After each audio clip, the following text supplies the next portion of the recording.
This is, I don't know what episode it is, but it's the Leg It podcast with myself, Tom Wickstead. It's me, Andy Grant. And so we're back. We haven't got a guest this week. We've just got our good selves here. Just our ramble. It's been a while, hasn't it, since we've just done me and you? Yeah, I had a look the other day. It was sometime in September, so yeah, I've missed 6-7 it. weeks or so, yeah. Yeah, properly missed it. Putting the world to rights, just Tom and Andy. We've had some good guests, to be fair, haven't we? Yeah, cracking. Really good. Really and good. the feedback's been incredible as well. Always see all the messages. Obviously, I know you get a lot more than I do, but the messages are just... Yeah, no. I actually don't thinking about it. If I think across the whole, it's now the second. We're recording this on the 2nd of November. So what's that? 10 months, 9 months since we first started. Considering all the people we've had on this podcast and all the conversations, if you think the amount of, we're up to, I don't know, 40 episodes or whatever, say it's an average of an hour and a half, 2 hours, so 80 hours. I actually don't think I've seen one negative comment. No, apart from you swearing too much. Yeah. Which it's been nice, man, yeah. I actually saw Brian as well at the match last week, and Brian had said loads of people had came up to him and been saying how much they enjoyed it as well. So that's what it means sometimes. You don't even see all the feedback yourself. No. It's through other people. I remember when we had Lisa on, she was talking all things vegan. She was posting on her Instagram for weeks about people who were messaging her. Saying, she still does as well, yeah. Yeah, it still pops up. So it's nice to know that it's had that ripple effect. We were just saying then off air, the amount of people now who come up to me and stuff, just out on the streets and say they listen to the podcast, which is great, which is how we done it really, wasn't it? To hopefully try and... I sort of personally, selfishly, to broaden my own horizons, but it's nice to hear that it's having that impact on other people. Yeah, definitely. It's a bit of, like I was saying before, it's a bit of, what do you call it? A bit of therapy. Yeah, no, massively, yeah. Because again, how often do you just sit down, well, for me anyway, without a beer, because normally it's always with a beer, and then what can start off with like deep chats, just turn into fucking drunken mumblings that don't really mean anything. So actually, on that point, I'd mentioned it before, but of how good Jamie Webster's Weekend in Paradise is doing, and I think that song really resonates with a lot. I'm sure, obviously, the lyrics, the whole country, I think, my own male population especially. That line when what's it? Something about in a taxi and you've got feelings of disgrace. Yeah. I think that everyone's had one of those. Honestly, the lyrics in it are amazing, and obviously Jamie's a mate, and we've had him on the podcast, and it's so amazing just to see a local lad from Liverpool. It's gone to 8 in the charts now. He's ahead of Ed Sheeran. It's incredible. It's amazing to think that his passion, he's turned it into a profession and a real kind of go at making something of his musical talents. And this song Weekend in Paradise came out on the 1st, and it's shot to number 8 on iTunes. I'm going to his gig tonight, so we'll have been on Saturday when people hear this, and the lyrics in it are just brilliant, and everyone has got a memory. Me, I've got a lot of memories of living that kind of, he talks about like, your shoes have lost their shine, and the conversation's lost its pace, and you've kind of known for hours that you should have went home, but you just dragged the night out, and then eventually you're in a taxi going home thinking like, I am a fucking disgrace. Yeah. Like, my life is a fucking mess. But then also, you have those weekends where you have done that, but you've just had a fucking scream, and it's been like a cracking weekend with all your mates, and it's just been funny, and it's great, and it's just about, I think we've all tried to extend the party past when it long should have... Totally, and it's just about... It's about, just young, living for the weekend. Friday comes, you get that Friday feeling, you're out, and then by the Monday, you're going to look back on it and think, what have I fucking done all weekend? Or is it, that was an absolute ball? I try and avoid going out. Well, I don't really try and avoid because I haven't, but if I can, I prefer going out on a Friday, because then you've got those 2 days. I think I've spoken about at the beginning. You've got those 2 days, haven't you, to then... Because the amount of time, like, I went out with you on the Sunday. Yeah, we've not even spoke about that. The amount of people who messaged me saying, your video, what is Tom? What have you done to Tom? I was like, listen, he's his own man. I'm not taking responsibility for his actions.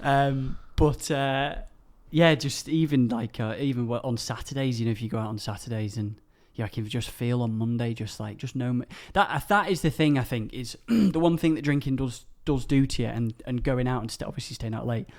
I'm not saying I'm sniffing coke at 8 a.m, but is that you just have that lack of motivation, I think, on and it still carries you through. Obviously, you're older than me, so you probably feel it a lot more. I do. I thought that was a mean one. People say, you get older, you feel it more. I think since turning 30, I've definitely felt it more. Yeah. I'm good to no one the next day. And even, I think a good point is that even the next morning, and I think everyone's felt this, is like, I feel it all the time, is obviously that beer fear of that thinking to yourself, what have I done? But then everyone else is thinking that exact same thing. It's not only what have I done, I think, like, I can't even remember certain conversations, and I'm thinking, was I talking shit? Did I say something stupid? Did I say something? And then even the next day when you're texting someone or you're in a group chat or something, you say something and then someone doesn't say anything back, you're thinking, fuck, did I do something? Did I piss someone off here? Or offended someone? And again, I never ever used to bother me that, but as I've got older, the beer fear, anxiety thing the next morning has definitely grown. The thing is what's funny as well is that everyone else is thinking that exact same thing. So everyone else is thinking, what have I done? What have I said? It's a horrible feeling, isn't it? People only care about themselves, don't they? What do you mean? Well, in terms of like, you're only worried about yourself, aren't you?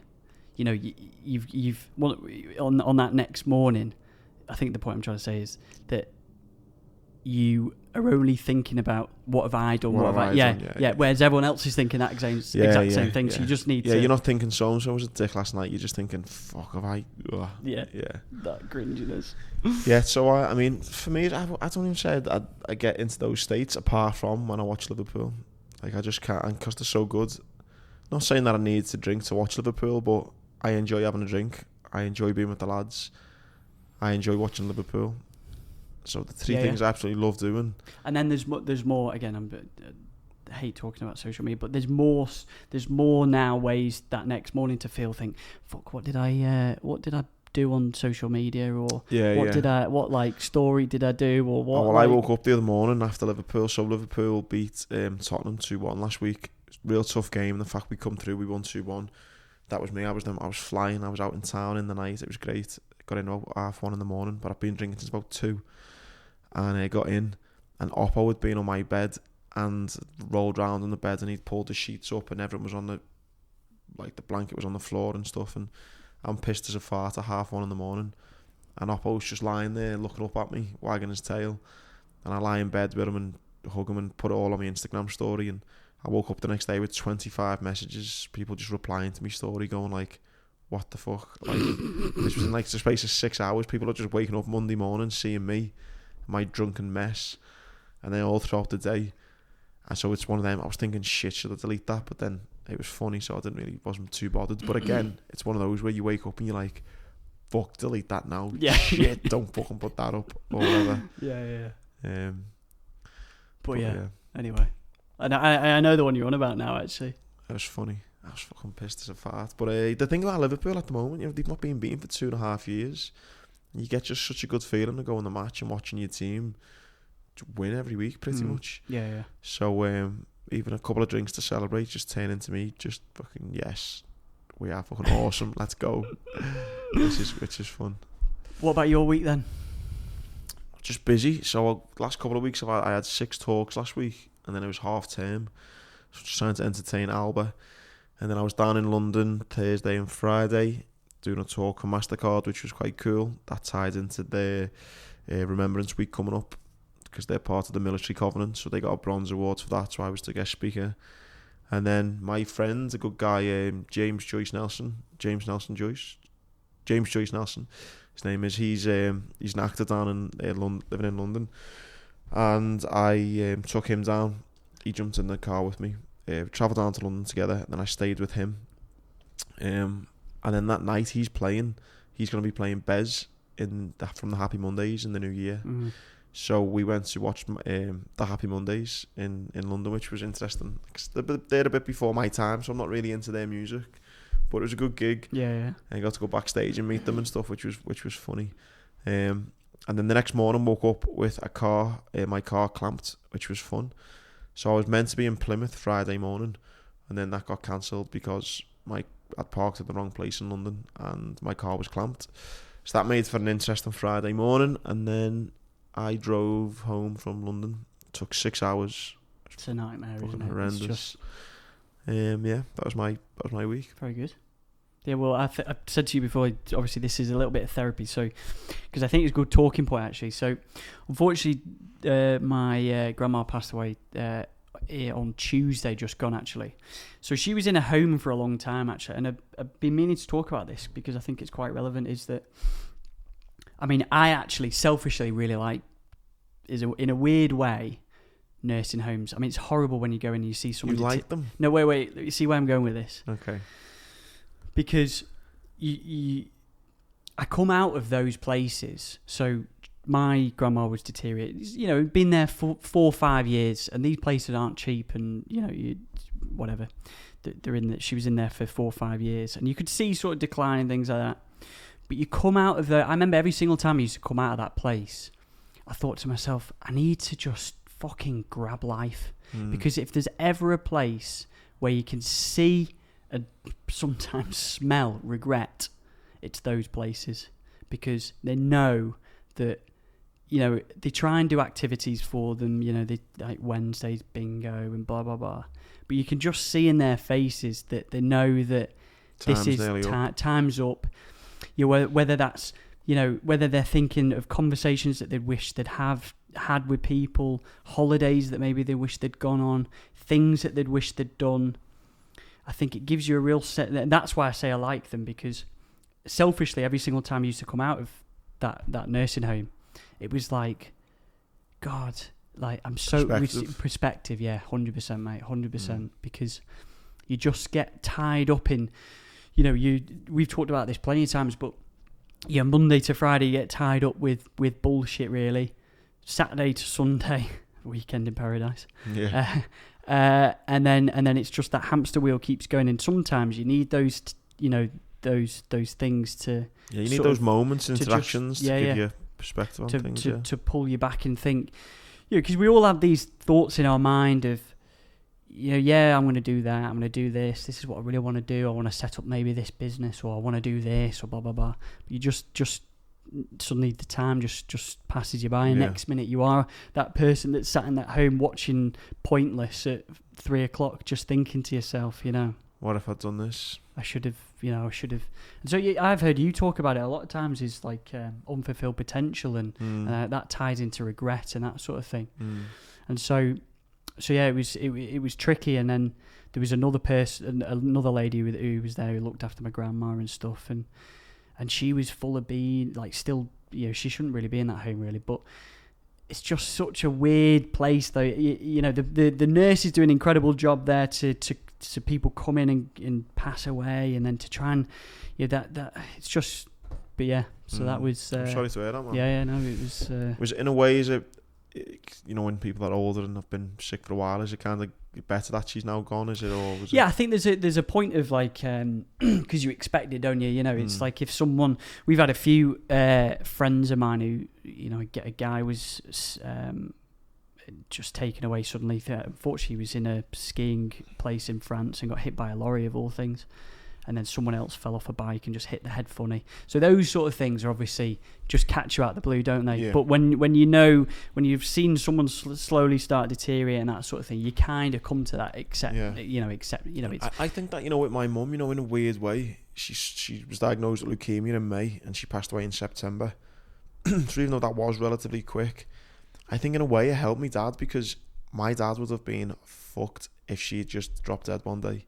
Even though it was only a few months, it gave him 3 or 4 months of living on his own in the house with 3 kids and doing my sister's hair before school and doing the pack lunch and doing the school run and doing the homework and stuff. And I think if she just dropped dead one day, I think obviously he still struggled, I mean, I think you get used to it a little bit, don't you, to think this is what it could be like, what it might be like one day. Yeah.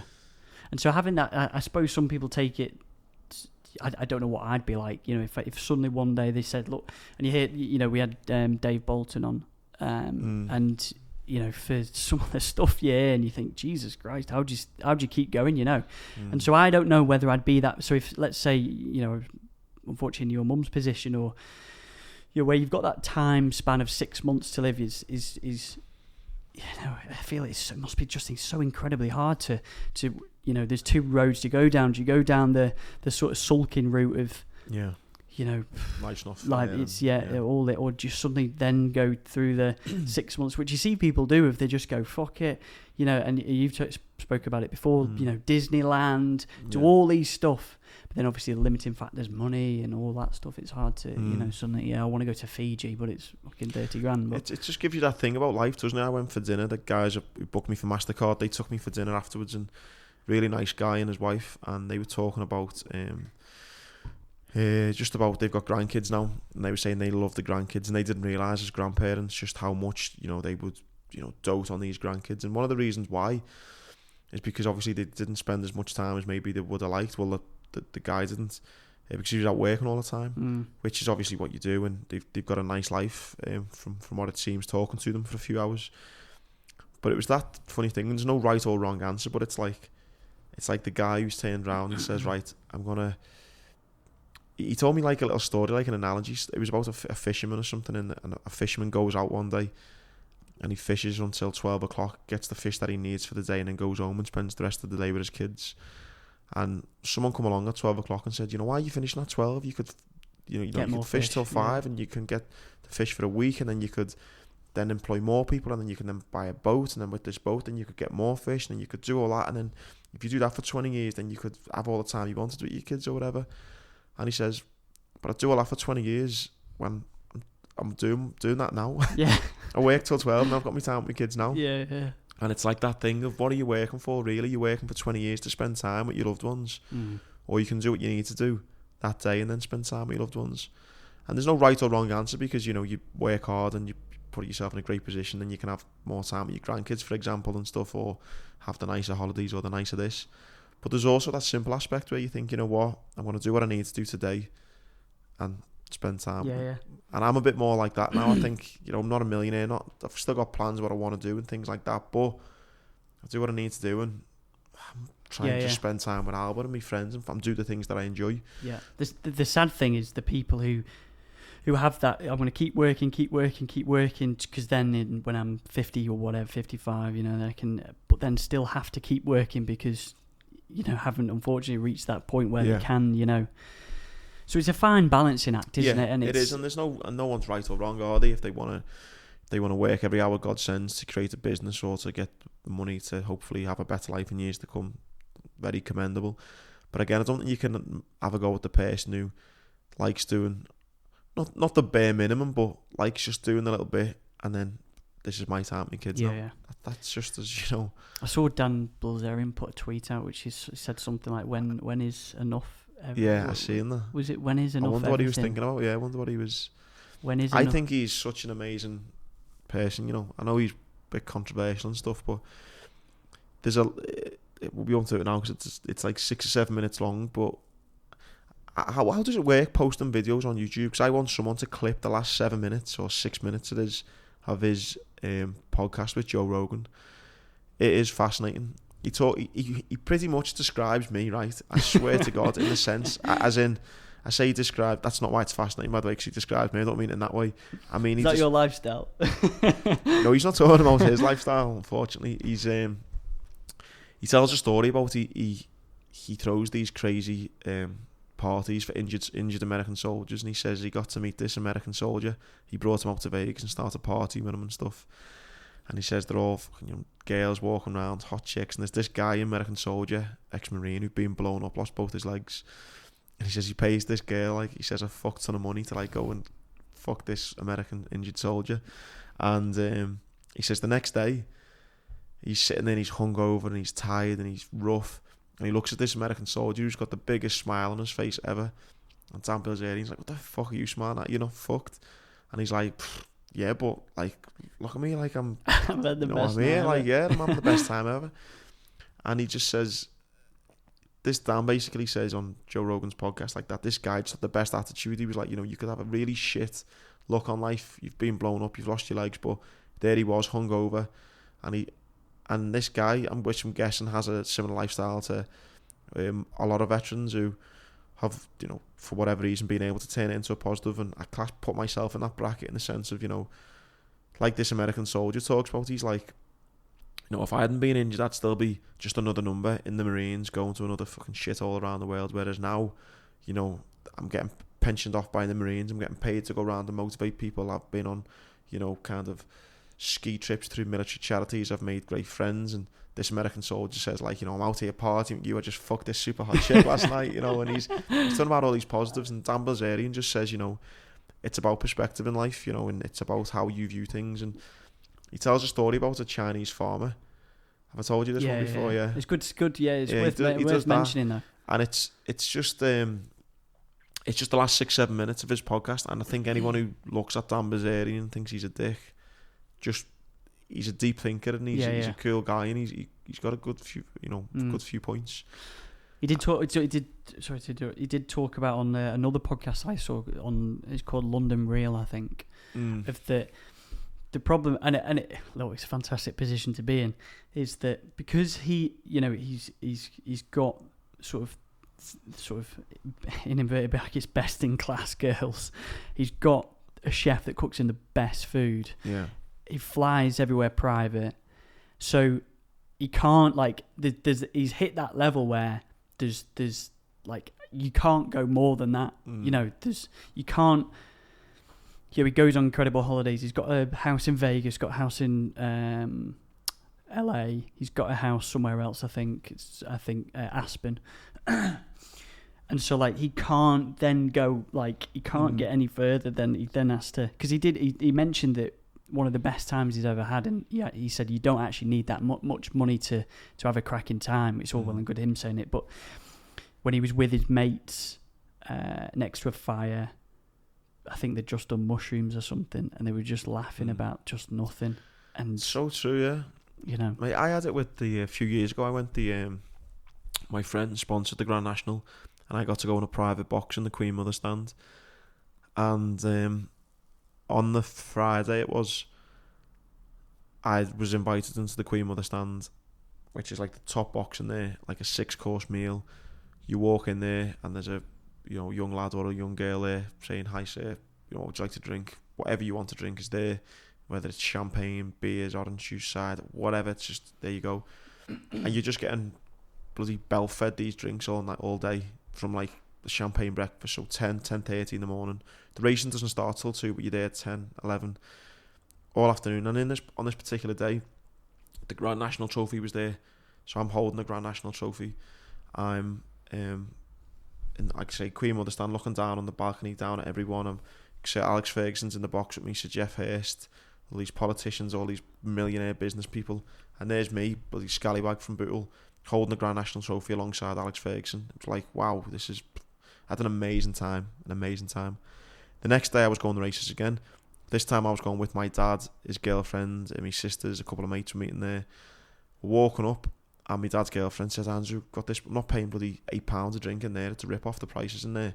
I've got this bottle of vodka. Put that down your prosthetic leg." So I put a bottle of vodka in my sock and my prosthetic leg, and walked in. And then for the rest of the day, we were just buying a Coke and then pouring the vodka in the Coke to get cheap drinks. Now, the day before, I was with Alex Ferguson in the Queen Mother stand, having a 6-7 course meal, free drinks all day. The next day, I was standing bloody 3 deep at the bar waiting to get a Coke so I could pour on the sly vodka into it. When did I have the better time? I probably had more of a laugh in the cheap seats with my friends and family, fucking robbing, putting vodka in my Coke. And it's like, you don't need all like that fucking... Don't get me wrong, sometimes it helps, obviously. Yeah. But you know what I mean? It's not like you need to have that to be happy. I did a similar thing in Thailand, from Bangkok to Chiang Mai on the train. Got the cheapest ticket. There was a party carriage on the train, and the sleeping conditions were fucking god awful. It's hot. The fans are going. People are walking past her each time. I had a nun above me. A nun? Yeah. And I literally had the best 13 hours, I think. Yeah. Just the crying with laughter, just constantly, just think, what the fuck are we doing here? Yeah. Like wooden seats, just awful. And we actually flew back from Chiang Mai back to Bangkok, on a plane, and and it was a nice plane. Just a nice plane, normal plane, whatever. It cost whatever. But that 13 hours of it was so uncomfortable, horrible. But we just had drinks with us, just like the party carriage. It was just tip top. I think there's something to be said about having the kind of, if you like, call it posh kind of things that you wouldn't do all the time. there's something to be said about it where it's good to do now and again. Yeah. Obviously, I've not experienced doing it all the time, but I've done some pretty cool things now and again. Would I like to do them each time? Like, probably not. Yeah. I've been in the boardroom at Liverpool in the new main stand. I've had Peter Moore, the bloody CEO, to give me a special mention when Gareth Southgate's there. I've been there, and I knew Gareth through the talk I'd done with England. So I'm standing there with Gareth Southgate, Kenny Dalglish, Peter Moore in the boardroom. When was this? Just a couple of months back, the end of last season. I'm there, got a blanket on my seat, leather seats, and it's all like, prawn sandwiches and stuff. And I've done all that, and it's good to do once or twice to say you've done it, and it's all very... Would I rather be standing in a pub fucking like this, or on the Cop, where all the lads jumping up and down, going crazy, jumping on each other and then picking each other up, and every day of the week. Beer flying everywhere. It's nice to do it again now and again. Yeah. Just like the races, it was nice to do the Queen Mother stand. But 9 times out of 10, you want to be there with the people, don't you? Yeah, definitely. Like I say, I don't live like that all the time, so I don't know. Maybe I would, but nah. I think most things, like, again, even when it's nice to do now and again, but would I want to do it all the time? No, I think I think it'd get boring. Yeah, no, definitely. Yeah. And that's why I think, mate, it's we spoke. Who was I speaking about it to the other day? It's like it was a couple of lads. It was after the Tottenham game. I was out with my mates Muskie and JP, and we were talking about like when things can go to your head too much. Do you know what I mean? And stuff like, for example, like Justin Bieber or someone, he's had like a meltdown and stuff. And you imagine just getting in that position, Dan Bilzerian's, and where he's tweeted, "When is it enough?" It's like, I know I'd be a dick if I just got given endless amounts of everything. You would fucking turn in to be a dick. Like, I'd love to think that I wouldn't, but it would be very hard to just keep exactly the same person as you were if you suddenly had endless amounts of everything. Do you know what I mean? If money was no object, if going here was no object, you didn't have to answer to anyone. You could make your own rules, essentially. Yeah. You'd be hard pushed to stay. Yeah, I feel like I need certain rules and I feel like I need, not that I go crazy, but I feel like I need those. Right, I know I've got to be at work on Monday. I need that, like. Look, I hate it sometimes having that structure, thinking, when we went out on that Sunday, now I was thinking, I somehow managed to find myself in a field, walking across a field, and I fucking had cow shit on me or whatever. That text you sent me Monday morning was brilliant from your missus. Being sick in the shower or something, and you're not cleaned it up or something. Dirty bastard. And so like on that sort, I was thinking, God, I really could do without work the next day. Like, my Liverpool Man U game, I think I could really do without that bloody.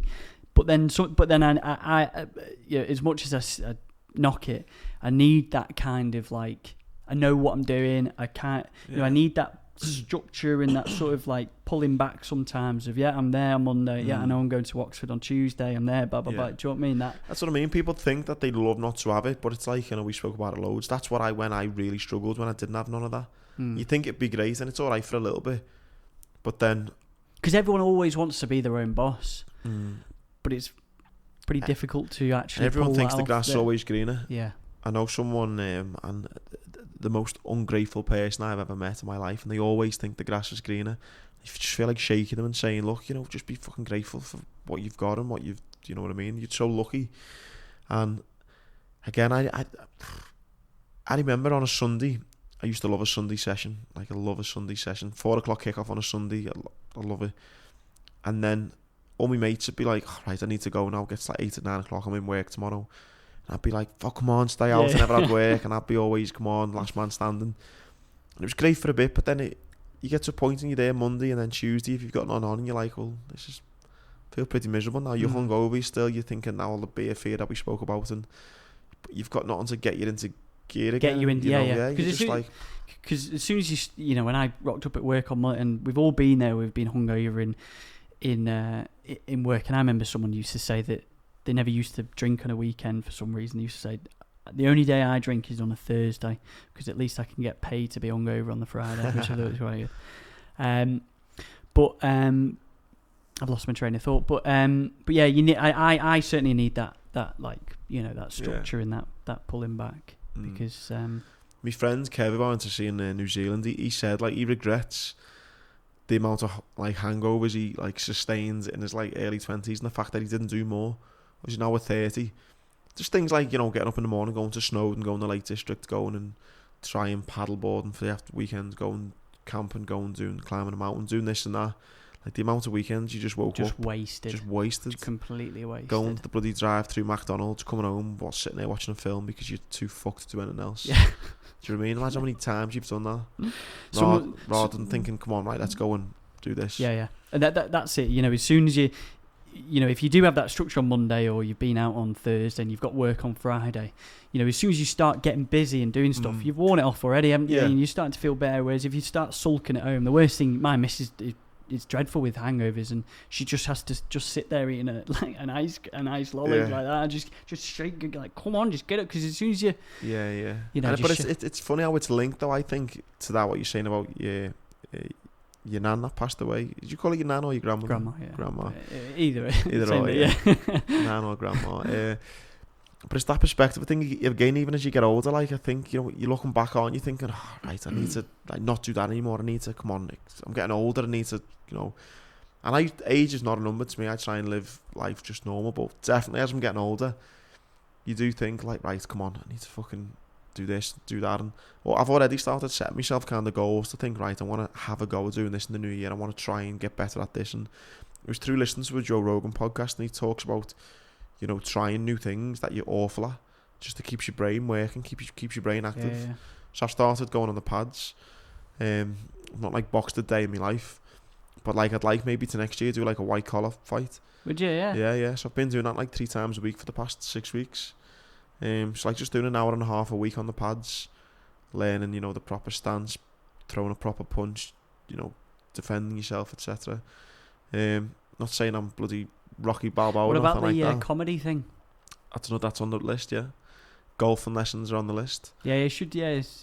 So my little list, right, for 2020 is golf. I want to get good at golf. I'm going to try acting. I'm going to try comedy. I want to try and do a white collar fight. It's all on the record now, mate. No, mate. Second of I've wrote them down already. You know, have you? Fair play. And I've got golf lessons already booked in. Where at? At Formby Hall. Formby, yeah. Decent. I've been doing me pads. There was a thing on Sky News the other week about a soldier from the parachute regiment who lost his leg and actually spars. Has had a few fights. Really? So I might try and contact him and see if he wants to do it for charity or something. Yeah. So I've already been doing the pads. The golfing lessons are booked. Acting lessons I need to sort. The comedy I need to meet up with Chris. But yeah, this idea of just throw myself right outside my comfort zone, and because I think with this speaking I'd say I'm quite good at it. You know, I feel really confident at it. I've done some pretty big gigs. I've been around the world doing it, all off my own back. I've not got an agent. It's something that I've built myself, and I feel like it's not really testing me really anymore. Because you've done it for so you know the whole thing. Well, yeah, I mean, if someone had said the to me audience size doesn't matter. If someone had said to me, you know, pick 3 gigs that you'd want to do as a public speaker, I'd say like football. Like I spoke for Liverpool Football Club. I spoke to the England football team before the World Cup. Doesn't really get much bigger for me, but I personally would want in sport. Speaking to your nation before the World Cup, like yeah. I spoke internationally. I spoke in China. I spoke in America. It's a company like Nike. Again, in the business world, you get bigger than Nike. I don't know, like, and then get flown to China twice to do it. And then I've also spoke on Remembrance Day, which was special for me, in my home city in front of 20,000 people. So as a speaker, what else could I do that would kind of get me nervous and excited again? I don't know. Yeah, I know what you mean. Yeah. So I'm not complacent in it, but I feel like I've not conquered it, but I feel like I'm in a good place with it. So I want to try and do something which I'm shit at to humble myself again.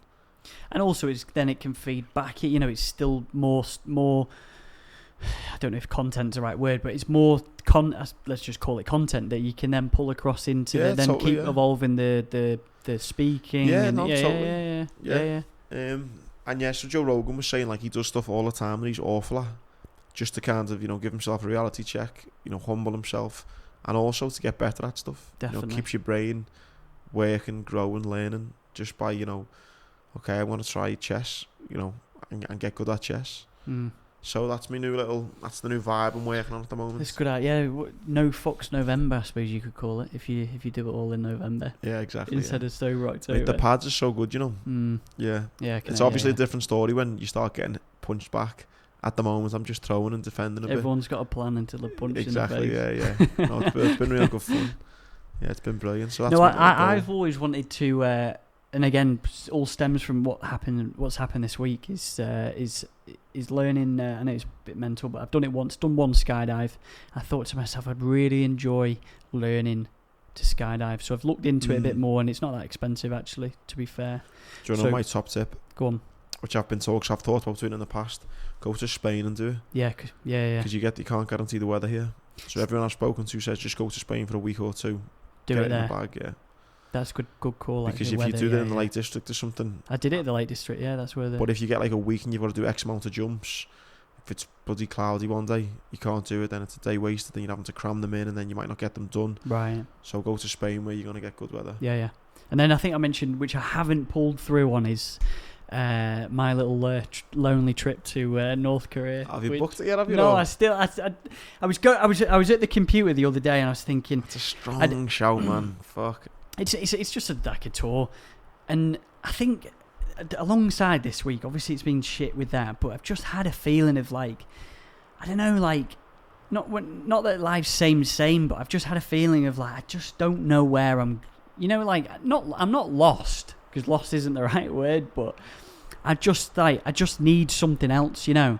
I feel like I can see how people suddenly go, once they've been maybe in a job for a bit, and sure, I'm good at my job and comfortable and work my way up and stuff, but I can see how people suddenly just go, fuck it, I'm off to Thailand, let me just have, you know, I think Brian Reed went to, he was still a student, but he went to Africa. But I can really see how people just suddenly, right, I just need to not start afresh, but I just need to take my head out of the game for a bit and then come back.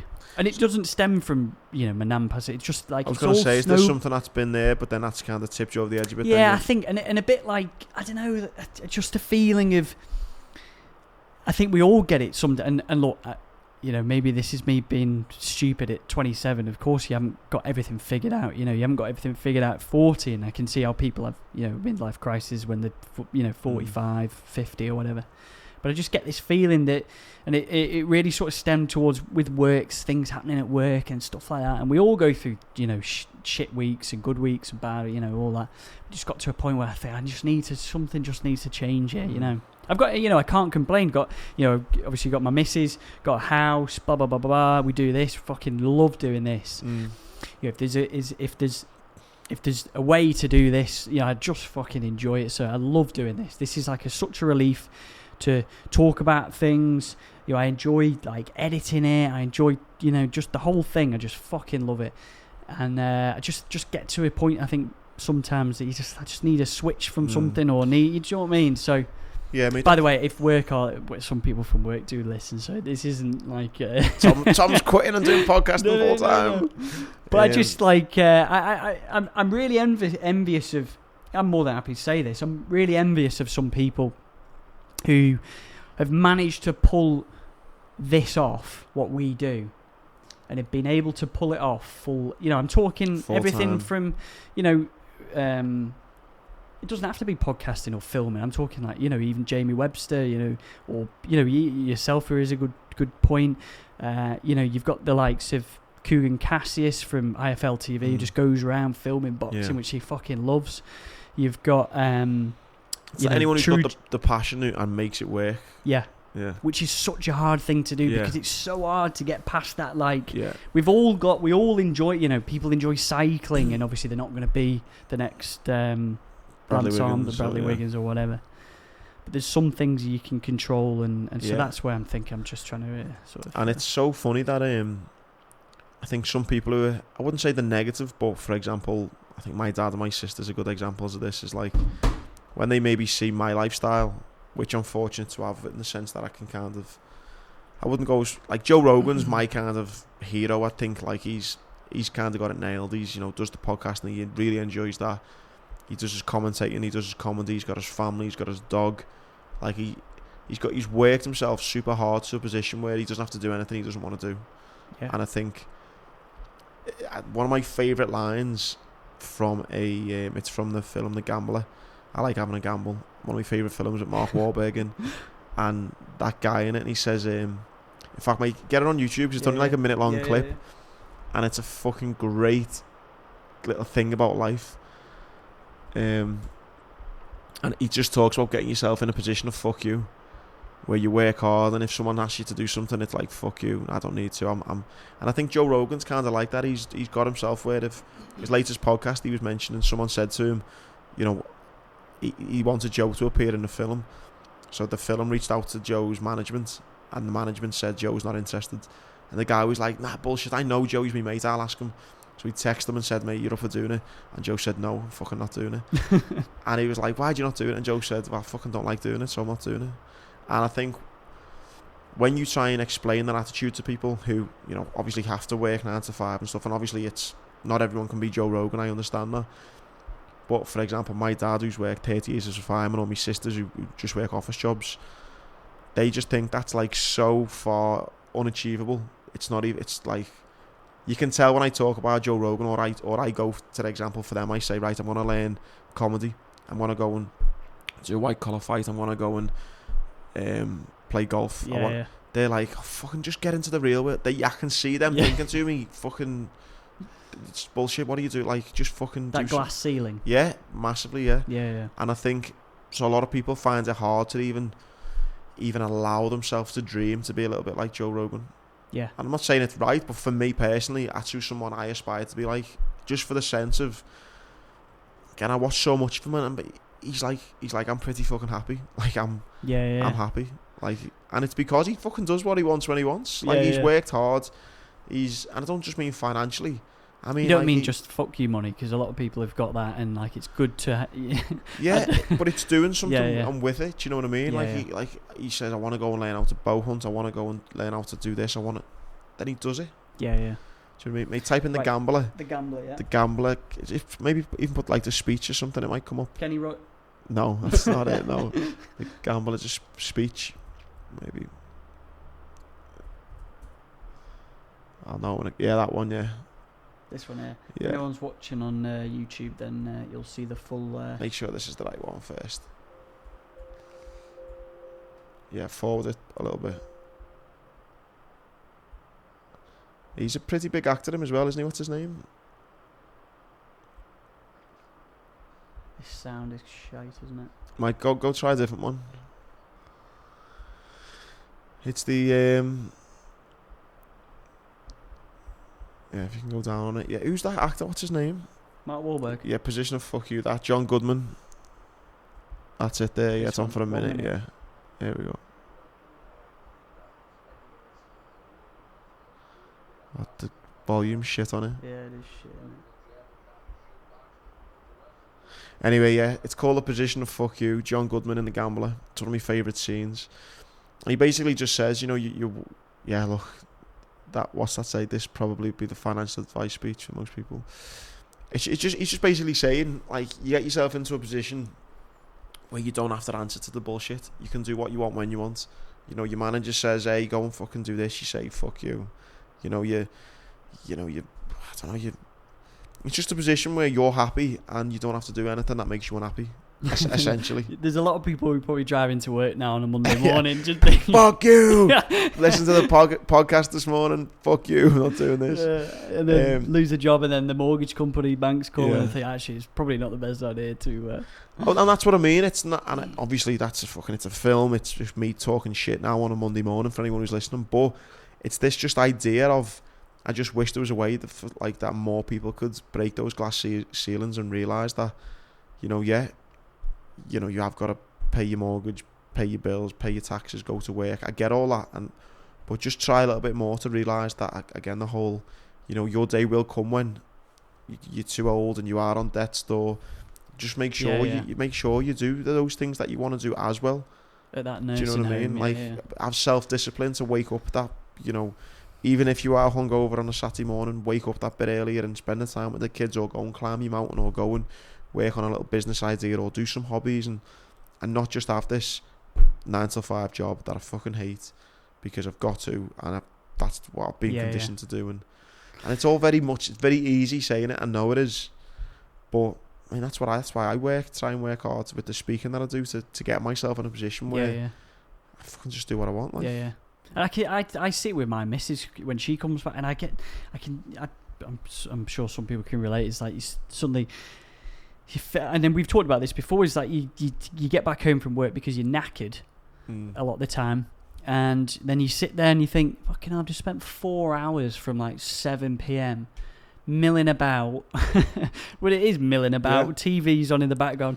You know, you cook dinner and you just blah, blah, blah, blah. Maybe you might go for a walk or something like that. And then you think all those 4 hours combined there's 250 working days in a year, 250 times 4, all those hours that you think you could just like somehow, but it certainly is more easier said than done. My ex-girlfriend used to always give me shit and she'd be like, oh, you're too needy on your own type thing. And it's because I used to think, and I probably am a needy person, but I just love human interaction. That's probably why I love the podcast. I love sitting here with you. I fucking love being around people. I love speaking to people. I love smiling. I love joking. I love taking the piss. I love, I couldn't think of fucking nothing worse than sitting there watching the telly of a night. Yeah. I'd much rather every night of the week I'm either sitting with Albert or I've got someone coming around for a cuppa, or I'll go on a date, or I'll go and do this. Fucking hate just sitting there watching telly. Yeah. I was chatting to someone recently, about a month ago or something, about a date, going on a date, and we were messaging. And this makes me sound really bad. I hope she's not listening. But it was over the, I'm not even going to say which platform it was on. It wasn't a dating one, but anyway, it was a social media platform, and we're talking. And she said that she watched all the soaps. She went, I've caught up on all my soaps. And I was like, oh, what one? Like, what do you mean? She was like, oh, just caught up on EastEnders and Coronation Street. I was like, really? Did you watch all that, do you? She was like, oh yeah, I love it. Can't miss me soaps and stuff. Mate, that was a deal breaker. I was like, I can't fucking. It'd break me that. Yeah, it'd break me going out with someone who is like 7. Don't even know what time it's on. 7 o'clock or whatever. Emmerdale, boom. It is 7, yeah. I think. Is so, it? Yeah. I don't watch it. It used to be fucking 7.5, 7 Corrie, I think, when I was a kid. And my fucking nan used to watch it. It broke me. I've got comedy I need to work on. I've got acting classes I want to go to. I look at the golf swing. Honestly, mate, so I'm like, I don't even have Sky, nothing. I have. I don't have Sky. Don't get me wrong, I have Netflix. I sound a bit hypocritical. I've got Netflix. I watch it. I love watching a good documentary. 100%, yeah. That Bill Gates one's quality. Yeah, I've seen it. Yeah. I've seen brilliant. Yeah, you're really good. So I'm either watching Joe Rogan podcasts, YouTubes, listening to interesting people. I'm either watching documentaries, watching interesting people find out interesting things, or I'm saying to my dad, do you want a cuppa? I'm looking after Alba, I'm out walking the dog, or I'm ringing my mate saying, do you want to go for a coffee? Should we go for a beer? Or you're watching Liverpool? Or I'm watching Liverpool. So, probably to my ex, when she was like, you're so needy. So I was like, well, yeah, probably. But I'd rather be needy and need that than just fucking sit there and... Yeah. Do you know what I mean? Yeah. It's like my missus watches that the housewife thing. And there's like 8 different ones. There's like Housewife of Cheshire, Housewives of Orange County, Housewives of Chicago, Housewives of New York. And I've got a funny story in a second about the Housewives of Cheshire one. Yeah, it's a good one. I think I mentioned to you before, it's like I sat there watching it, like just smiling, looking at it, thinking, like, women love all this, don't they? And I'm thinking, Jesus, if they were my friends, every single time they get together, there's an argument over something. Yeah. Now, I know it's TV, I get that. Yeah. But fair play to them. If it is TV and they're acting, then they're bloody good actors, because they do get worked up over it. I'd argue with them if I knew them, some of them, because some of them are fucking dicks, right? So, that event we were meant to go to, you didn't go? No. Paul Cheatham, who'd been on the podcast, invited us to a Boodle event that he'd sponsored, the Boodles tennis thing.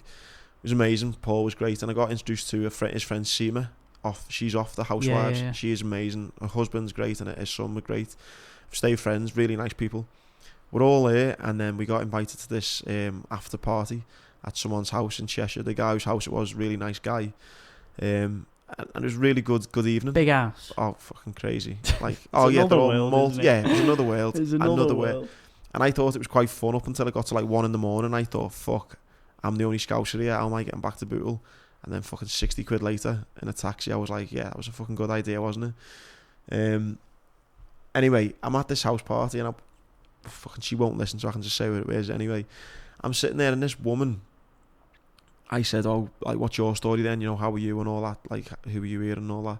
And she went, you know who I am. What? And I was like, honestly, I don't. Like, I've not got a fucking clue. She was like, yeah, you do. Stop acting stupid. Was she pissed? Yeah. Well, not like paralytic, but Yeah, we were all pissed though. Yeah. And then I was like, I'm really not taking the piss. I don't know who you are. She was like, you know who my husband is then, or my ex-husband.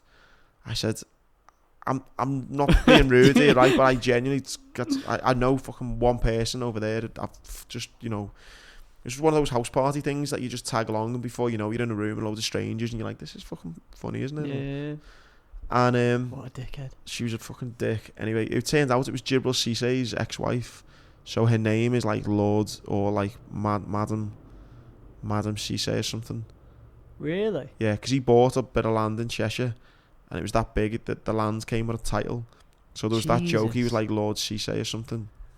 And anyway, it was his ex-wife, and she's there, and she was just expected me to know that she was Jibril Cissé's ex-wife. And again, even if, like, well, obviously she was, but I mean, a footballer's ex-wife, like, fucking what? Like those like, I probably doesn't happen in Liverpool, but maybe it does. But I feel like those like cliques and things like that. Yeah, it's like just so. And Seema, who I was with, was amazing. She's in it. I've never seen the Housewives of Cheshire, but Seema is such a lovely person. And her husband was really, really nice. So at first, when she was like, "I'm on the Housewives of Cheshire," she didn't say who he was, but then I got introduced, and then we were speaking about it and stuff and having a laugh about it. She was amazing, and I thought, nah, these Housewives of Cheshire's got a bad name because she's fucking really cool. Really nice person to see her. She was awesome. And then like a few hours later, I was like, nah. Fucking I'm dicks. off back to Bootle now. And I just thought, like, so fucking what? Like, walking around as if, do you know what I mean? Like, they want to be someone. What they do is a living, do you know what I mean? I don't think she does anything. I think she just lives off. Yeah, exactly. Well, a name, clearly, who she was. She's got like a title. She's like a dame or something, because of the land that they bought. Now that is, we obviously mentioned title. That is entitlement, that isn't it? Walking around as if like. It was just the way she went. Oh, you'll know me husband. Like, listen, I don't, and even if I did, who the fuck? So what? Yeah. Jibril Cissé. Yeah, exactly. Anyway, but that was my experience. The Housewives of Cheshire. What I was gonna, we have obviously send each other things about what to talk about on WhatsApp, and one of the things I mentioned to you on when you were driving back from London is it's now the 2nd of November. There's 40. I don't really like bringing politics into this podcast. The other week I went, we should get a politics. Tom, no, don't do politics. And then he's texted me, let's talk about politics. No, but I'm not going to. I'm only resting. I'm interested to know. Yeah, talk about it. But the only reason why I think it's this podcast isn't right to bring on politics on go down the, and we might, who knows, you never know.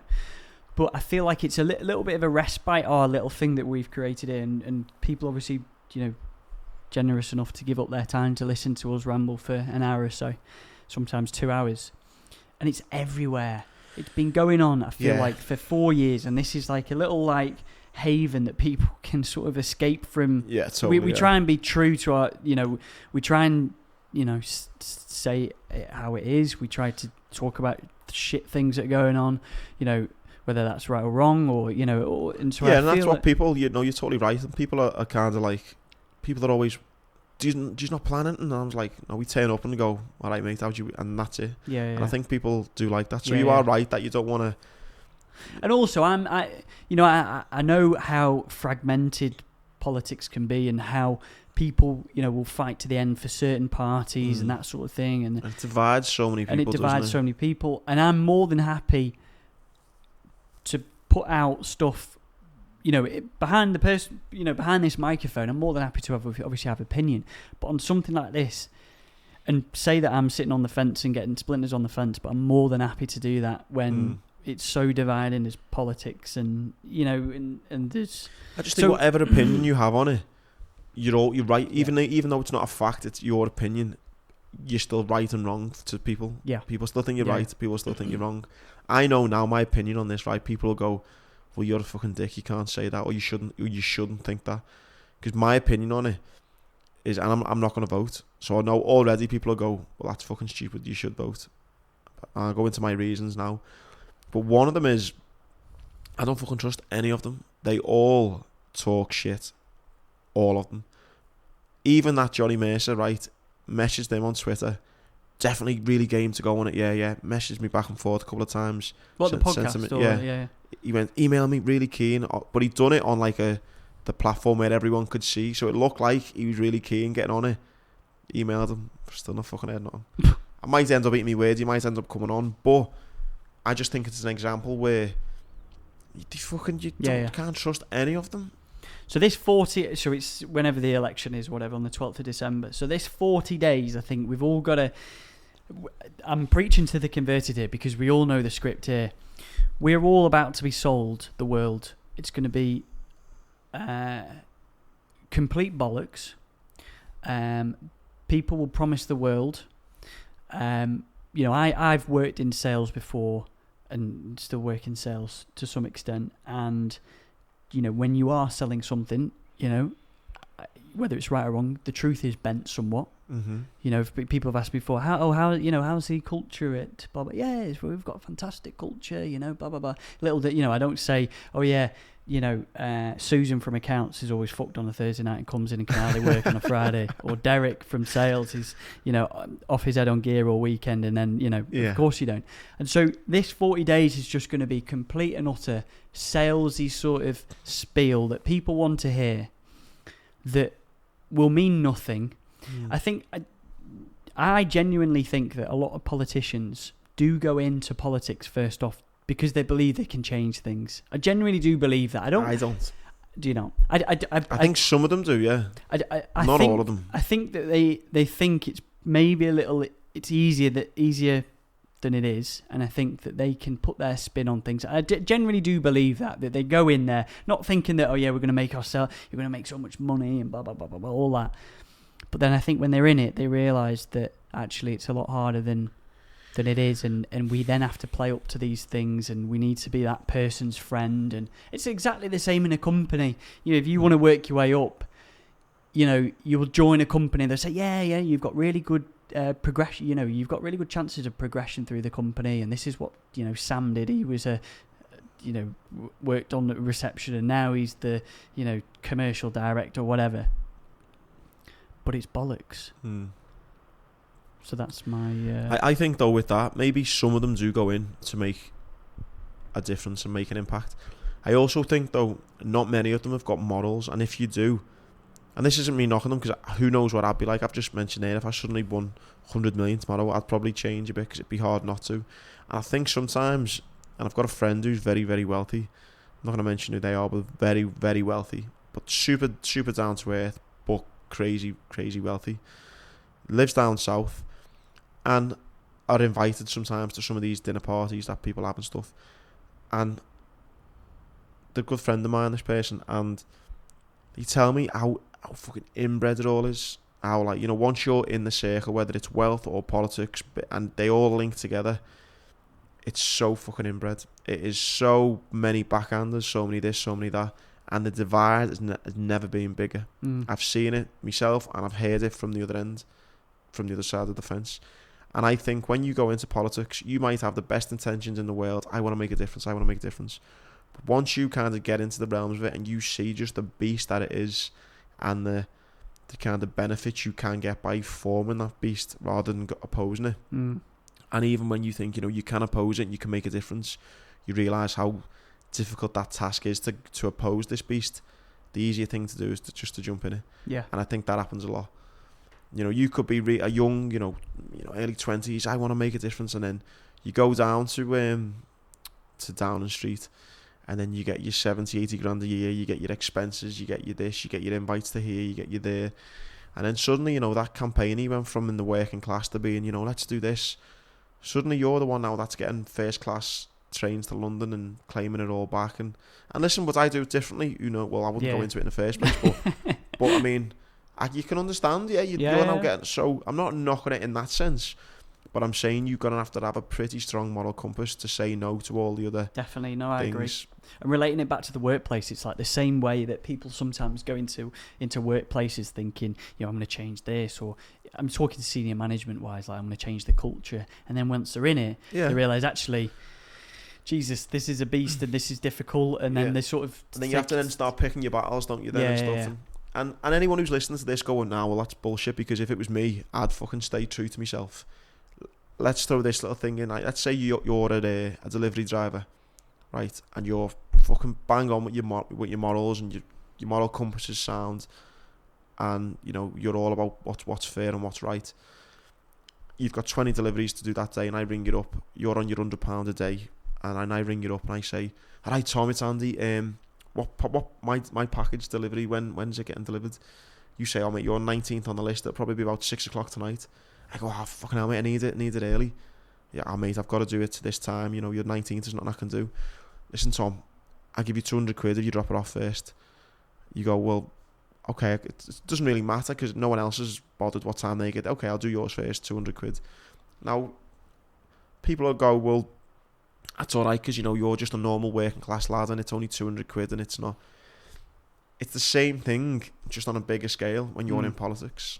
So if you do that, or you've took a little backhander in work, or you've done favours, or you've done this, you've done that, it's exactly the same what the politicians are doing. Yeah. So I'm not 100% knocking what the politicians are doing, because I've probably done it, and most of us have done things that bend the kind of rules a bit. Yeah. But I just think that there should be more of a stringent test of people who've got this moral compass, because when you're making these big decisions, it's all right for me to bend. But what about if you were... Because I remember, again, coming back to Dan Bilzerian, he mentioned about running for president in the fact that he's uncorruptible. Yeah, because he's too powerful. He's got all that money. He doesn't need that. Yeah. He doesn't need the money. Yeah. So that's, I suppose, another... But then you look at Donald Trump and then you think, he's got businesses behind it. So is he uncorruptible? And what goes on? Again, I don't want to get in the conversation. Massive ego trip, isn't he? I think. Yeah. The other thing as well, I think, as a Scouse point of view, I think Scousers and politics, it's a funny one, me, and I fucking hate it, because for me personally, like, you grow up and you just Labour. It's not even what should I vote for. It's just you vote Labour and that's it. So another reason I don't vote is, even if I don't vote, it won't make a fucking blind bit of difference anyway. The way the votes are worked out and all that, Liverpool for the fucking next million years will be Labour. Yeah. So if I don't vote, doesn't fucking matter. Like, if I do vote or I don't vote, Liverpool is Labour. There are enough people in Liverpool who are staunch Labour Party members or Labour, whatever. So that's another reason I don't vote, because it doesn't fucking matter for me personally anyway. Yeah. Do you know what I mean? Yeah. And even and all this stuff over the next 40 days of, whether it's whatever Boris Johnson is saying, or Corbyn, some for the many, not the few, or whatever it is. The only person, it doesn't matter it doesn't matter whether the Green Party suddenly rock up, the Lib Dems, or whoever it is. They'll promise the world and say, "Yeah, we're gonna, give more back into your pocket," and all this lot. It's complete bullshit. The only person, who can do anything about the situation is you, not politicians. 100%. Not your dad, not Boris Johnson in front of 4,000 people, whatever, saying we're going to put more. It doesn't matter. The only person who can change anything. Yeah. Couldn't agree more. And I've seen it firsthand. I'm 10 years on. I'm still fighting my compensation. I got a letter a couple of weeks back about another tribunal I've got to go to. Now, that's been a Labour government, that's been a Tory government, that's been a Labour government. They're all the fucking same. I'm still fighting this compensation. And what you're saying is right. Whether I get this compensation or not, right, it's a very small percentage. What I do day to day, that's what's affecting my livelihood. That's what's affecting my life. And yet you could argue, well, if Labour come in, I won't pay as much tax, or I'll get this for free, or if Tories come in, then this will be... Yeah, a few things might be slightly better or slightly worse off. I tell you what, the fucking sun will still rise in the morning and still set in the evening. Yeah. And what you do in those hours, I guarantee, won't be affected that fucking much. I see in this morning, Jeremy Corbyn said if he gets in, he's going to put away all hospital car parks, which is a scandal. I think that they fucking charge. Yeah, So that is, fair. so you think that's a great thing, you know. In the grand scheme of things, right, it might be a couple £100 a year you save. Yeah, and I know to some people that's a lot of money, right? But if you are like, if your whole mood and your daily kind of attitude and positivity is resting on paying that car park every day, there's fucking more pressing things you need to fucking change in your life. If that car park meter is the biggest thing of your day. Definitely, yeah. Do you know what I mean? Yeah. But yet this whole headline, and it'll be the front page of the paper, and it'll be Jeremy Corbyn, I'm getting rid of the pay machines in the hospital. Yeah, good little idea. Yeah. But do not let that affect your whole fucking, like you say, it's not affecting. Yeah. The only thing will change is you and your attitude and your perspective on things. Yeah. And then I suppose the other thing is people then give an excuse, like falling back on, well, if it wasn't for the Tories or blah blah, that like blame game is so easy to do. Yeah. And of course there's things that that they can do better or worse or whatever. But again, I think the summary is, don't give a Frenchman's fuck. Yeah. About and it probably is right. Really wrong of me to, maybe us, well, definitely me to kind of have that attitude, because, for example, Brian Reed on the last podcast made a great point about how the Tories did impact so much in the 80s. So by me having this blasé, don't give a fuck attitude, it probably is wrong in the long run. But for me personally, I couldn't give a fuck. Like, they have all lied to me. I have had letters off David Cameron. I have had letters off who's the Bob Ainsworth. He was the defence Labour guy. Both Tory and Labour, multiple letters of them all. I've had multiple face to face with them all. They'll fucking lie. They all have lied barefaced to me. So when I see someone telling me that they're going to better me or they're going to do this, do that, I don't give a fuck. Yeah. Genuinely don't give a fuck what any of them say, what any of them do. I am very much in the camp, what you just said, the great point, whereas you're in control of your own destiny. Yeah. Do you know what I mean? They can have an impact as much as they want, but it's like, look at Webster, right? He's an electrician, was an electrician. Tory government, Labour government, whatever, he's an electrician, right? He suddenly thought, you know what, I fucking love Liverpool, love playing songs, I want to start my own music career. Now he's fucking number 8 in the charts. Yeah. Right? Yeah. Whether the Tories are going to tax him more, or they're making more apprenticeships for fucking joiners or electricians, or whatever they're doing, he said, fuck this, it doesn't even matter. I'm going to do me, and I'm going to make a success of this. Definitely. Do you know what I mean? So I think that's what people should put their energy in. Definitely. I completely agree. Because it fucking divides so many people. And stay off Twitter. That's the funniest thing. It's the one reason I came off Facebook, Because like friends of mine, I just got into arguments because I just used to always say I'm not voting. I said they're all fucking liars, I'm not voting. And then people would say, that's wrong, you should vote. I'd say, why? And I used to always use this stupid example. It's a bit like Piers Morgan doing that stupid. Like I used to just say stupid things just to get to do people's heads in, because I knew there was no argument that they could say back. When Piers Morgan says he's a penguin or whatever he's done, and you're like, well, you can't say that, and it's like, well, it's the same argument that you're saying, so he kind of can. Yeah. Is it's just a bit more ridiculous. I used to say that whole Brexit thing. I used to say it's like someone standing at a crossroads and going, listen, mate, you've got to go down one way or the other. If you go down there, I think there's a big grizzly bear. I think if you go down that way, I think there's a lion, but you've got to go down one. I was like, fuck that, I'm just going to fucking stay here. I get a sleeping bag and just fucking sit here. I don't want to do any of them. Yeah. So that's why I didn't vote. But then people are going, you've got to do this, you've got to do that. And I was like, listen. And then the other big argument was like, you've got to for your country. I was like, listen, I fucking fought for my country. Don't fucking tell me what I should and shouldn't do. I spent 12 months of my life, I fucking war for this country. Now you're telling me I've got to vote. I've got to do what the fuck I want. Do you know what I mean? If I don't trust the people who are feeding me all this bullshit, then why am I being made to vote for something? Yeah, completely. And then you get people, but if this doesn't happen, whatever happens, right? Put a Tory government in that's gonna fucking do whatever to me. Put a Labour government in that's gonna promise me everything, right? I'm confident in myself. I'll be alright. Yeah. I'm confident I'll look after Alba and Oppo. And for me, that's all I don't give a fuck about anything else. Me, Oppo and Alba, fucking sweet. One completely off topic. This, but it's not really. But it just popped into my head. Then, say whatever happened right on the 12th of December, and they said, and a war kicked off, right, in Syria, and they went, right, all the people used to be in the Marines, injured or not, we want you to go and you've got to go over there and fight for whatever. So if the Marines said to you, I'd do it for the photo. Just imagine all us amputees, fucking with little cripples with fucking little stumps sticking out here. I know it's such a hypothetical question, but yeah, I suppose that's the wrong way to look at it. Let me start again. The Marines come back to you and say, Andy, look, you've been in it. We want you to go.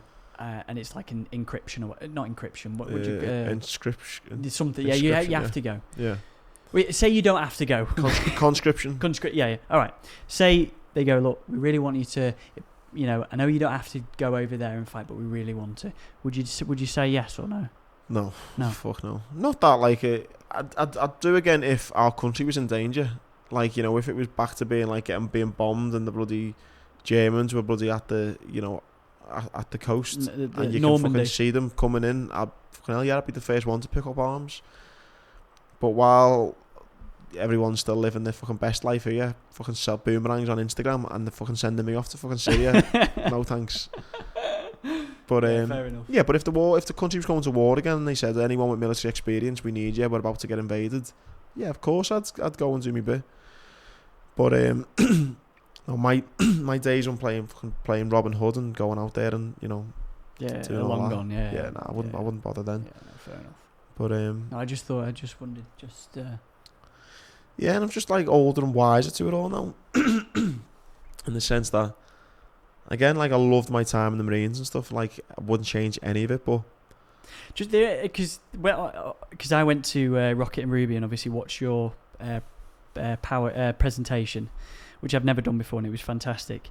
And so I hope you do another one of those Rocket and Ruby things. Nice one, cheers. Thanks for coming. Yeah, it was good. Yeah, it was good. Yeah, I really enjoyed it. And what obviously you mentioned about the commando ethos and all those points, brilliant points. But one thing I suppose that stuck out, and this is me being selfish here, is you played a video of I think the bullets coming over, and there's someone must have like a GoPro or something, and like there's all of them are all there, lines up, yeah. And I thought to myself, that looks, and no, don't mean this wrong way, but that looked fucking cool. Yeah. Like man. Yeah, I could just think of it, like, all that coming in, thinking all your mates are there, and you're thinking, fucking, let's. Do you know what I mean? Like one of the best stories, and Phil Reed, who wrote my book, wrote a bit in it about it when I was describing it, and one of the best feelings I had, right, and I can only describe it like as if you've ever like, you've probably got the better of someone or something, or you've been part of a team that's against the odds and it's won and it's this and it's that, and this feeling of just like you're feeling 10 foot tall and you feel like you can take on the world. We were in Afghan one day and we had a couple of journalists with us, I think, who were doing a report on us anyway, so we took them out and we went a bit quite far out and had a good scrap with the Taliban. And it was going off all over the place. There was different call signs all getting in the mix, and it was fucking quite a kinetic kind of afternoon. Just noise, bullets whizzing here, there and everywhere.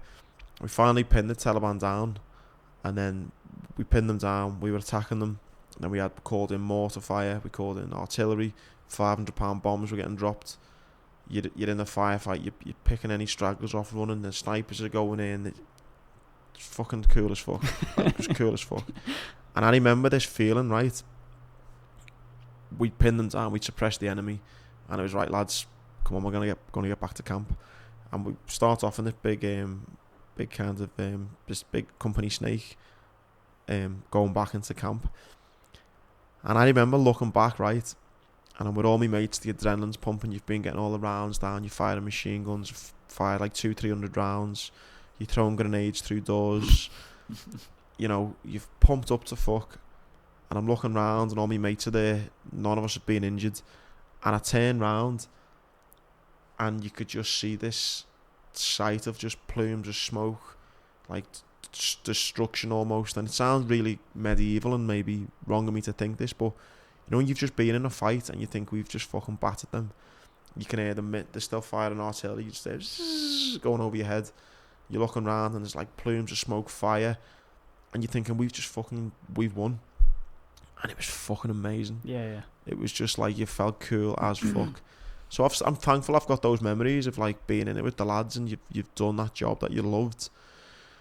But then the reality of war then hits, and then you lose friends. Friends are killed. Friends are blown up. And I always remember I came back from R&R and had all these amazing experiences. No one had been injured. We took the fight to the Taliban. We were killing loads of the bad guys. It was great. And then I flew back into Camp Bastion after 2 weeks off around December time, and our flight was delayed from the UK. And it was delayed because there'd been a casualty. We didn't know who it was. Then when we finally did board the flight and we got back into Camp Bastion from Bryce Norton, they said it's 2 lads from Yankee Company 4-5 Commando. We were like, fucking hell, that's us. And it was 2 lads that were in my room. Really? My friend Johnny had been blown up, lost an arm and a leg, and my friend Danny had been blown up on the same patrol and lost a foot. And I got back to camp a couple of days later, and just it all changed. Like when I'd left, it was like, yes, every patrol we were going out there, we were smashing the Taliban, taking the fight to them. You know, we were the good guys, making Afghan a better place. It was all. And then you got back and it was like, nah, there's a lad there who's lost an arm and a leg, he's in a coma. There's another lad who's just lost a foot. And the Taliban had realised that they could never win in a firefight, so they changed tactics to the IED. So then we had to start changing our patrolling. We were using metal detectors a lot more now, and it was become a lot more dangerous and a lot more less fun.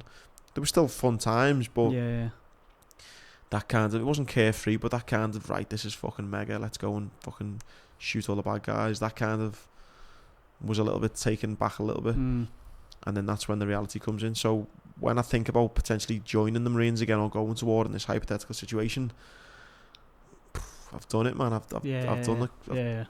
Like, just go paintballing instead. Just go paintballing, yeah. You know what the funny thing is? I don't play computer games. I don't. Never really been into Call of Duty. I've done paintballing a couple of times. Don't really enjoy it that much. Do you not enjoy paintballing? So that's a tell a lie. Actually, last time I done it was in Pablo Escobar's old house in Colombia. Oh yeah. Done that. I've seen someone else do. Yeah, it's cool, man. It's all run down, isn't it? Obviously, it's like it's when they burnt it out. They I'm not watching Narcos for a while, but there was that. You know, when they all went to war in the end. Yeah. One of them went back to. He basically it's in a place. Isn't called, it next to a river? Yeah, it's in a place called Guatape. Is that how you say it? Guatape. Anyway, Colombia is one of my favourite. It was my favourite place in the world until I went to New Zealand, but definitely the second best place I've ever been.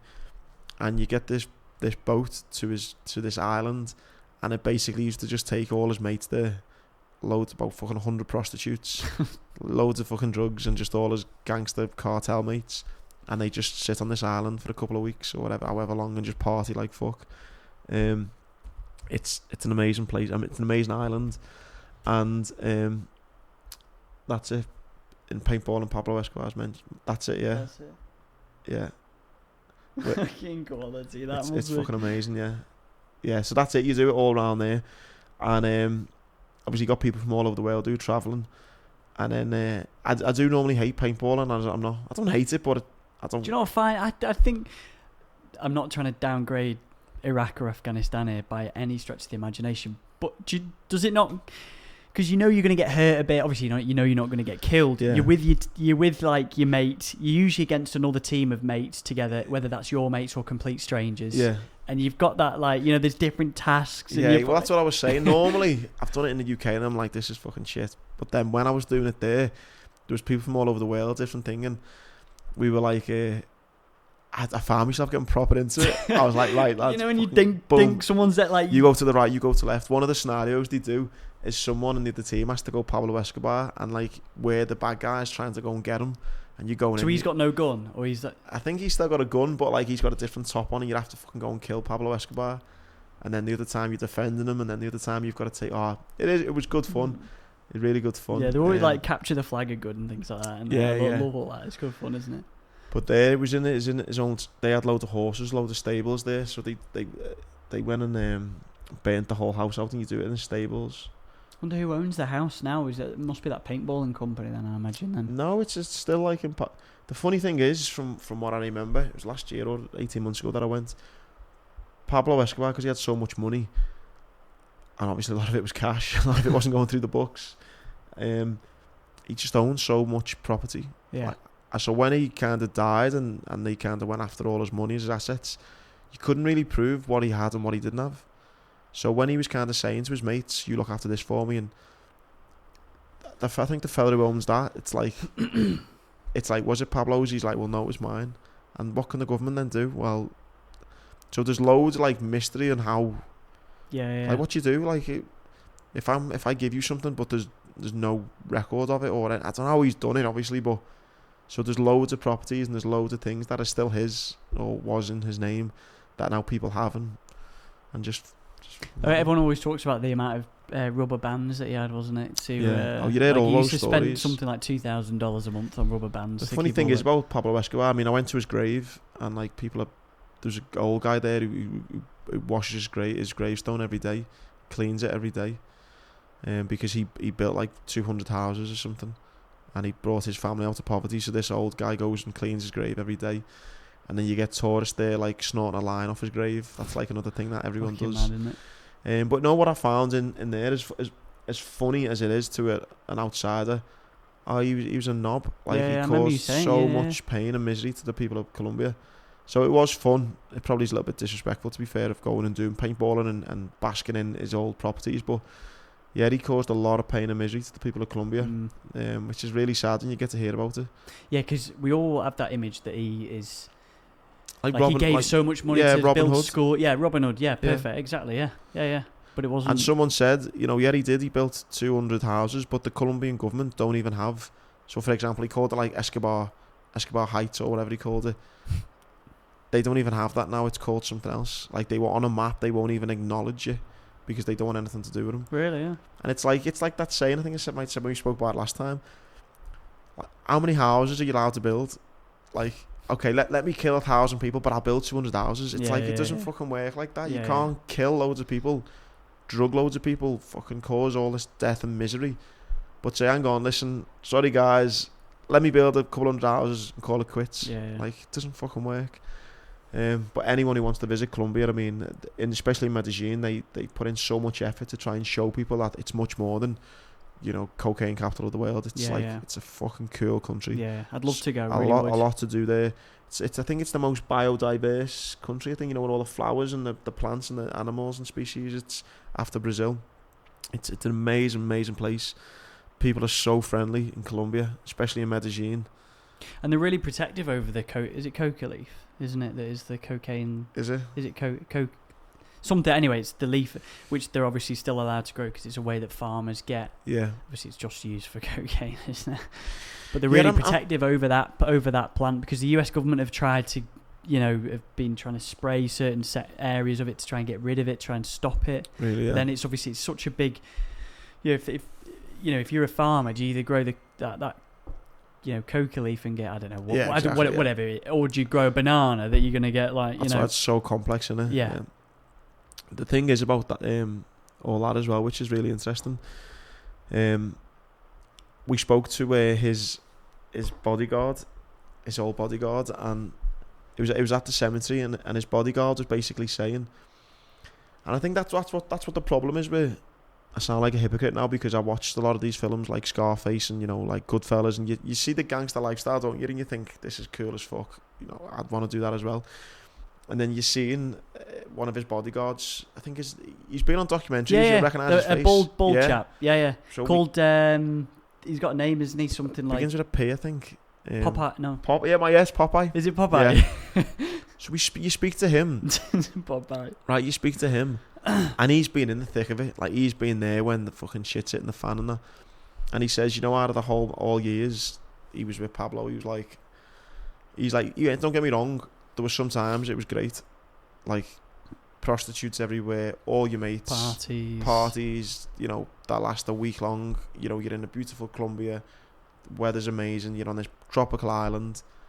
Obviously, there are times where he said it's like 1% of the time though. The other times killing. The other times, that feeling of fuck, I'm gonna die any second. Not knowing who you can trust, anyone's gonna try and fuck you over. You're constantly on the lookout. You're carrying out a gun with you all the time. People are chasing you by the last couple of years, when they're on the run.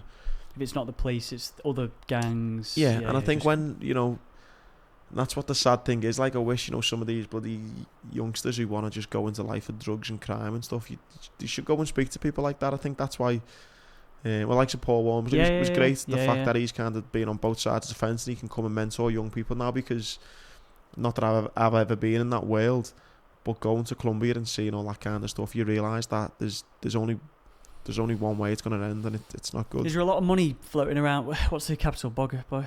Or is Medellin? Bogota. Bogota's the capital. Not Medellin. No. I don't think so anyway. No. A lot of money floating about there when you went. Because I can imagine if you see like an S class in the street, you go, yeah, we know where that's come from. No, I don't think there was actually. No. No. They just tried so hard to try and change the whole perception of that country. Because everyone thinks of Colombia, they just think fucking cocaine, Pablo Escobar, don't they?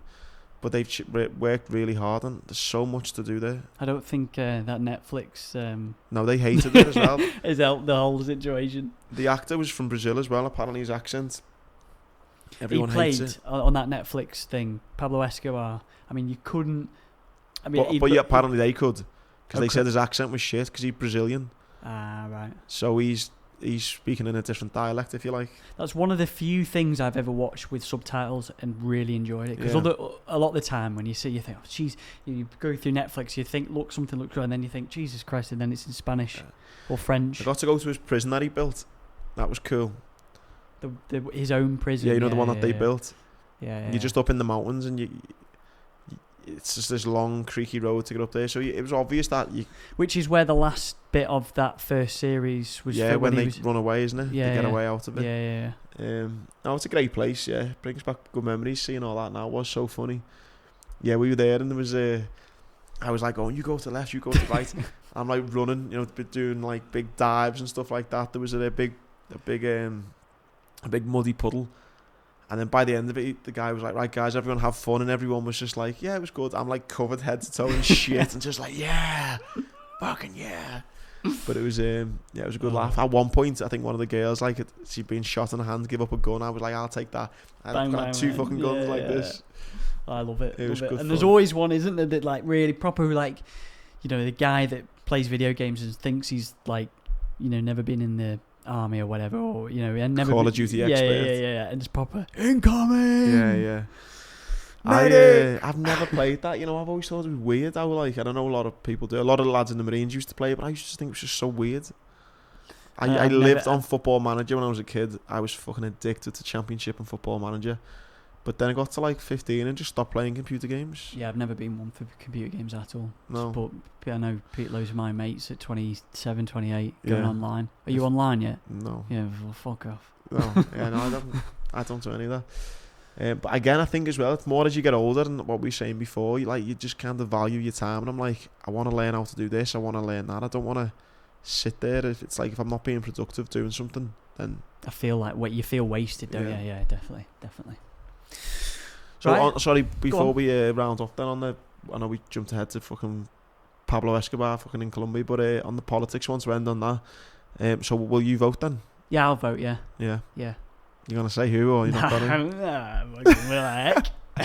Isn't it weird that no one likes to say that? Well, because it's just so dividing, isn't it? And it's just, again, I'm more than happy getting splinters sitting on the fence on this podcast around politics. I don't want to get involved in it. Yeah, I'd rather not, to be honest, mate. That's. I've got to respect your wishes there. I'm like. surprised. I'm surprised. Yeah, I'm surprised you won't be voting. But mate, fair play. And obviously, people will probably say things. Oh, people will moan. Yeah, but I might do my yearly. So I tell you one thing. Monster. Have you heard of the Monster Raven Looney Party? Yeah, it's just like the Take the Piss party thing, was it? So I don't think they've ever been in power. Obviously, no, they haven't been in power, isn't that Prime Minister? But I mean, yeah, a little bunch of men. But for 500 quid, you can run as really, capital punish. Well, what's that? Will be opposed on the grounds that it's unfair to Londoners. Innocent prisoners will be released in order to reduce prison overcrowding. London Marathon free for anyone finishing in sub 2 hours wearing large clown shoes. National debt will be cleared by putting it all on our credit card. Yeah, it's just to take the piss party. Quitters will be encouraged not to start in the first place to improve their self-esteem. Some good stuff on here, actually, to be fair. You know what? I've started to follow it on Twitter. Yeah. You know what? I'll make a deal, right? If we can get someone, right, who puts my faith in politics, I'll vote. But I've not seen anyone yet. But you know who has put my faith in politics, in American politics? Have you seen that girl, that woman? She's from Brooklyn, New York. I think she's got like, she looks kind of Mexican a little bit. Like, I probably if I saw she's very beautiful. She's just very beautiful. She's very beautiful. Anyway, she just nails everyone. She is so fucking good. I wish I could be like that. You know, when you've got rebuttals like that, bang, bang, bang, bang. I followed her on Twitter. She's fucking amazing. You will have seen like viral videos of her. She's just so clever. She just fucking nails everyone. And like, so I followed her on Twitter, and like she's like tweeting Trump and stuff, and she's getting like 700,000 likes and stuff. Like Trump saying like, Trump done a tweet the other day saying like, it's in the transcript. And then she's like quote retweeted him, said, yeah, we know, that's why you're getting impeached or something like that. It's just like, and then it's blown up on there. She's so good. And if I seen someone in British politics who was kind of like that, I'd consider getting involved a bit more. But the past experience is that when I think of that, this is probably my last take to say on the politics things. When I think of politics, I think of Nigel Farage. And when anyone says, oh yeah, but you know, you've got to put faith in them and they represent you. And I don't know anyone who can give an argument to me. If I say I'm not voting because I don't believe what they say, and they say, oh yeah. And you just have to refer back to Nigel Farage on Breakfast TV when Susanna Reid went, you put that sign on the bus, 350 million. I said, oh no, yeah, no, we shouldn't have said that. You were like... Yeah, I know what you mean. For months you said that, and then you just went, no, I'm not doing it no more. And listen, I'm not just singling him out. They've all done it. Yeah, they've all fucking lied. And yeah. So when anyone says, you should vote, I'm just gonna fucking, I might just get that video and just fucking send it to people. Yeah. I might put I'm not voting, and then see what tweets I get back, and then just every video I'm gonna tweet that Nigel Farage. Just find a good gif of Nigel Farage, just vote that. Yeah. Just finally, did you like grow back, Lallana? No, it didn't. But you know what? I'm not flapping, but I was thinking a bit. So like, just text obviously after the summer with Henderson, just like the odd text with Henderson and stuff, and he's like dead good mates with Lallana, and I'm thinking, he probably thinks fucking give my fucking mate shit now, fucking. Yeah, no. For anyone who didn't see, I tweeted. Have we done a podcast since then? We haven't, have we? No, we haven't. No. Yeah. That was when was that? Yeah, that was Sunday. So I tweeted Liverpool. It's not Sunday, just gone. Sunday before, wasn't it? Yeah. Adam Lallana came on, and for anyone who doesn't follow football, Adam Lallana, he's not had the best career for Liverpool. He's had been injury prone a little bit and stuff, and yeah, I don't really rate him as a footballer anyway. But he came on as a sub the other day, and I said if he is something along the lines of if he has any type of positive impact, I guarantee my leg will grow back. And he come on and scored. So all week I walked into the gym and people were just like, "Wait, where's your fucking leg? Has it grown back yet?" Would you? Why were you flapping a bit? In case. No, it just felt like obviously I've been slagging his mate off, and because he's a big. He's best mates with Lallana, I think, and he's a big fan of this podcast. Is he? Endo, yeah. Yeah, I love that tweet, man. Did you see that tweet I've done? Yeah. That is fucking hilarious. That. Let me 65,000 views of my stump just flapping on the beach in Ibiza. Tell you what, it's so good for you in terms of social media. Like it's incredible, isn't it? The amount of people you can reach just from. Jesus Christ! Funny, yeah. I'm trying to find this. It's only 2 weeks ago. Fuck you know. Yeah, I tweet a lot, man. It's coming up here now. Surely. I think now I think you might have gone past it, you know. No. Mate, I stopped looking at like 12,000. I think it got or something. It was fucking crazy. Anyway, I think you've definitely gone past it.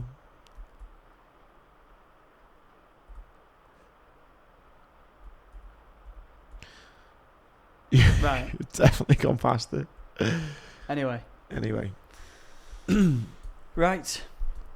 hang on, let's just finish on that, because I was talking about this yesterday. Fucking newspapers are scumbags. That Victoria Derbyshire, she's an actress from EastEnders. Obviously, acting's a hard job. You go from one job to the next and all that. And she hadn't been working. Yeah. She hadn't been working. Yeah. So she got a job in like a supermarket, I think it was. And the Being paper, in bargains, was it? Something like that? yeah, and the paper mocked her. You think a mum, you know, she's working to provide for a family, getting mocked for doing it because she's a... and that's something that really, really resonated with me, that, because I remember thinking, and like, your ego is bad. Your ego can get you killed, like, you know, thinking you're too, you know, too good for something. And I remember coming out the Marines thinking, before I got into the speaking, you know, I've been a Royal Marine Commando. Like, I'm not doing this. I'm like a Royal Marine Commando. Completely the wrong attitude to have. Do you know what I mean? And it must have been hard for her to think acting's not working for me now. But reality hits and you need to pay the bills. So she's done what anyone, you know, with the right mind's done. She's providing for the family. And the fucking newspaper's mocking her for work. And I thought that was fucking disgusting. Yeah. No, you're right. It's like, who's the Football Factory, not Football Factory. Danny Dyer. Danny Dyer. I remember an interview with him, and he was going for a drink with someone, and he had to borrow like £3 because I didn't have a penny to his name. Yeah. And he was and he obviously he's fine now in EastEnders and stuff, but people just assume, just assume that you're on TV and you'd like, you know. Yeah, it's sad, isn't it? But the fact that they like mocked her and put it on, like, how shit must she have felt there? Do you know what I mean? Yeah, definitely. I've enjoyed that little bonding session. Yeah. Spot on, mate. As per usual. Yeah, and for people thinking as well, oh, why is it Tom and Andy? If people were expecting a guest, it's probably my thing of the guests. The hardest thing about this podcast is, even when it's just me and you, is getting time, isn't it? Yeah. Obviously, you're working till 6 weekdays. I've got Alba, and then it's fitting those two in around guests. Yeah. So, mate, we've done alright so far, haven't we? If you think about nearly a year we've been doing it, is anyone to think, oh, they're fucking scraping the barrel? No. I've got fucking some cracking people lined up who I'm texting days and most days with. It's just getting time. Yeah. No. So stay tuned. There's some good people coming on. And share the podcast. Yeah. Really, really appreciate that. And lastly, sorry, can I just be a bit selfish actually and finish on? I've now restocked my books. You'll Never Walk. So if anyone wants a Christmas present, shall I put the link below? Yeah, you could do. Please, I'll tell you what. Actually, message me on social media. I can send them out to you. While we're on that front, if anyone does want to start a podcast, I've put together, because I'm trying to build like a bit of a training thing, like like a course thing. Yeah. So there's a free like podcast thing which I all recorded. It's about 2.5 hours long, split into 3 sections. It's completely free. Do you want me on the YouTube channel? No. On it's a special membership area. Oh, boom. Love it. So the link below. Anyway, thank you, mate. Thank you. You're a star.